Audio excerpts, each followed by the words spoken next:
আসসালামু আলাইকুম রহমতুল্লাহ বারাকাতুহু। আজকে আমার সৌদি আরব প্রবাস জীবনের প্রায় ১৪টি বছর পূর্ণ হলো। আজকে ২০২৫ ফেব্রুয়ারি মাসের ১৭ তারিখ।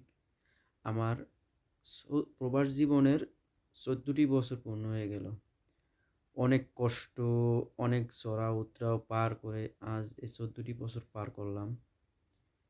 একটা জিনিস এই ১৪টি বছর পার করণে বুঝলাম, প্রবাস জীবনে আসলে কেউ কারো আপন হয় না। যার টাকা আছে তার অনেক আপনজন আছে, যার টাকা নাই তার কেউ নেই। এটা আমি এই প্রবাস জীবনে এসে এই ১৪টি বছরে তিলে তিলে বুঝেছি, অনুভব করছি, অনেক কিছু শিখেছি প্রবাসে এসে।